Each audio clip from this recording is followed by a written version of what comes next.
Hello everyone, I'm Renee and you're watching Island House Handmade. Happy Valentine's Day. We're going to a little dinner party on Saturday night and I wanted to wear something cute. So I had this idea to make a collar and cuff set out of this cute red plaid. So I have my red plaid and my red thread. I have this Gildan sweatshirt, it's plain, and I want to be able to wear it again and again. And I'm going to hand sew some red twill on the front of it with my red thread. And I have elastic and all my other supplies, tape measure, scissors, pins, the usual, my rotary cutter, and I have this little cute little trim in my stash. Not sure if I'm gonna use it. I'll look at things on the table and see how it goes. So why don't you meet me over at the dining room table and let's see how this little cute project turns out. I'll see you over there.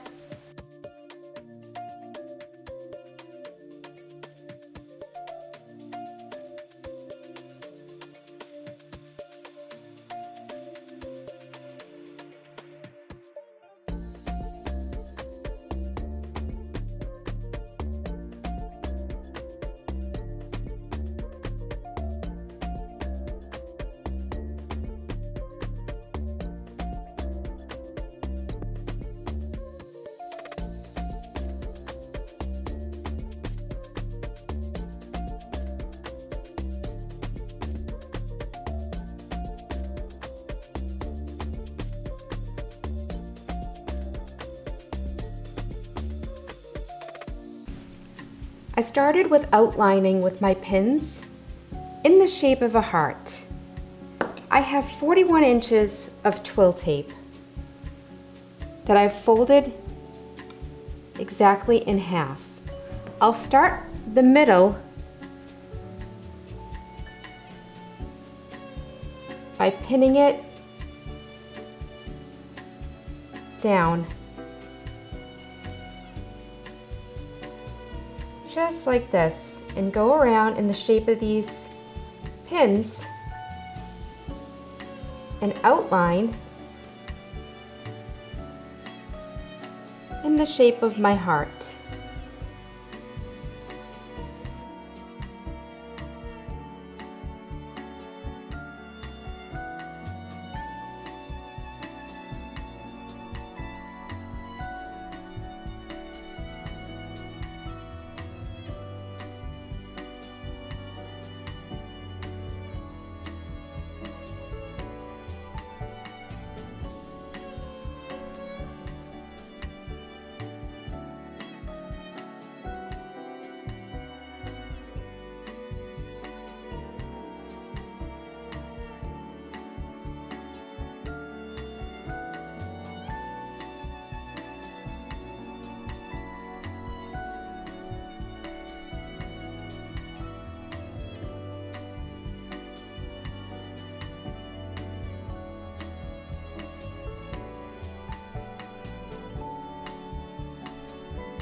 For my collar and my cuff, this is what the little cuff looks like.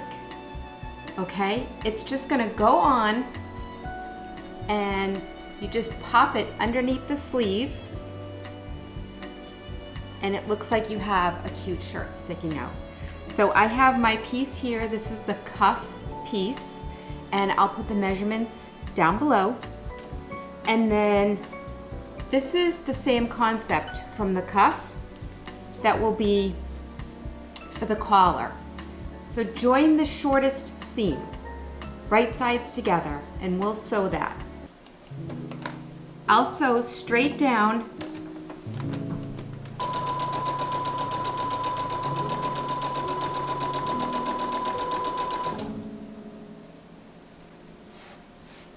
the concept is going to be the same when you sew the cuff and the collar. All right, for the seam, you can finger press the seam. I'm going to one side. Take this seam to this seam and match it. This goes inside.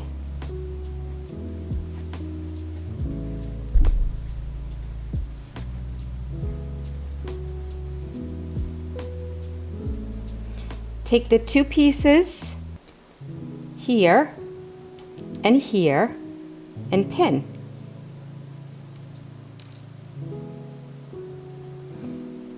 And then pin.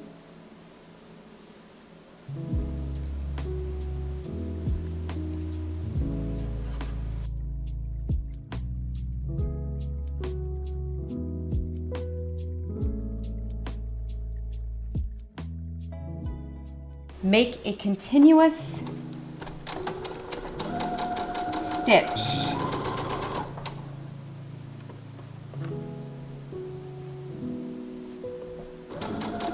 When you can't go anymore, you'll need to go inside the loop and start to pull the fabric through from the inside and reveal more that you could sew. So I'm keeping 1/2 inch seam allowance and I am pulling from the inside of this tube.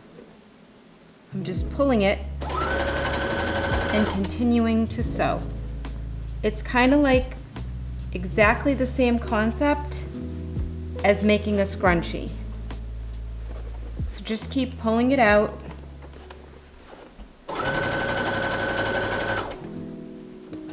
Okay, here's where I can match my 2 seam allowances. And I'm pushing them the same way so I can get my elastic tunneled through easily.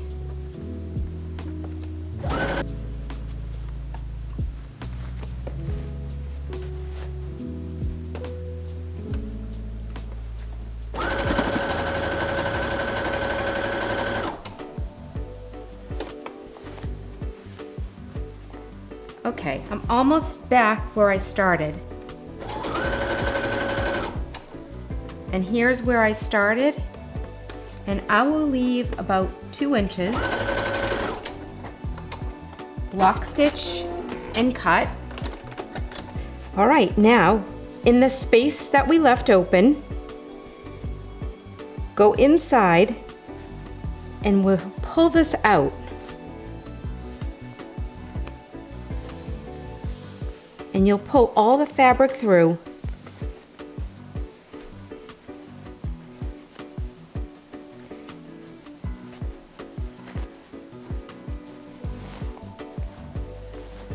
Right through that hole, and you'll see it turns into a continuous loop.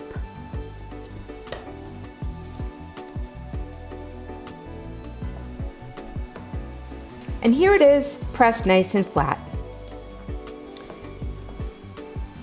Inside will go this elastic, and I have the elastic measurement, cut measurement down below listed. Everything is listed below in the comments.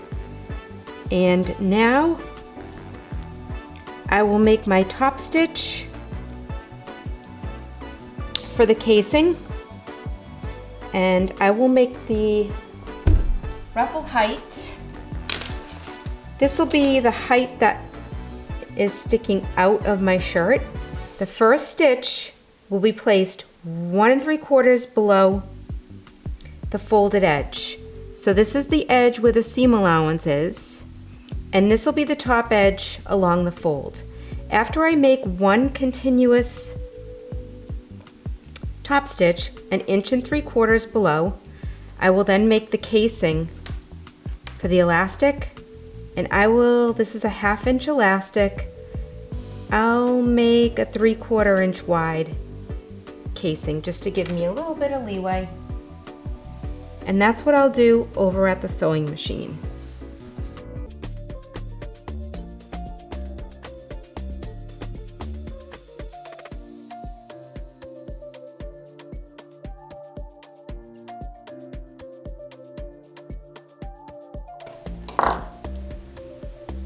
Now I have to make my tunnel stitch. So I'll make that here. This way I have enough room to tunnel it. Then I'll take my safety pin and I'll go through.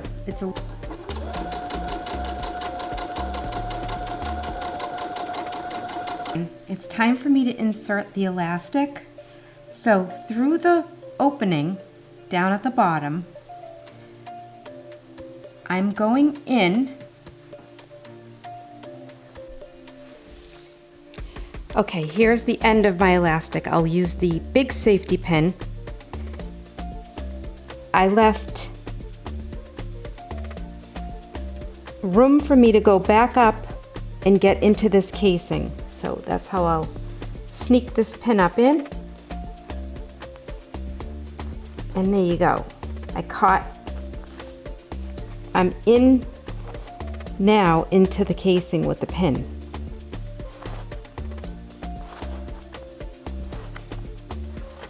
And now just keep going all the way around. Okay, once you feed the elastic through that tunnel and you get back to the center back, you need to go back through that bottom opening, take the elastic, overlap it, and then sew it on your sewing machine, back and forth. You could do it like this, you could do a box stitch. For now, I'm just going to sew up and down. Overlap the elastic, and this is the bottom opening, so now I'm going to push it back up into that tunnel area. But I still need to add top stitch here because I needed to be able to work with it.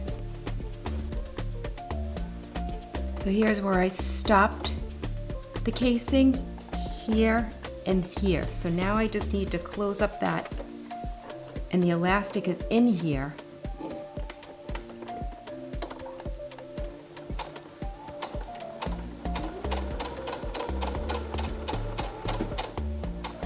And I have to match it back here and back stitch. Now the tunnel is completely closed. I have to trim all these stitches. Now I have to close up the bottom where that opening was. And the easiest thing to do is just a really small stitch right at the base, very close to the edge if you can. Or you can hand sew it.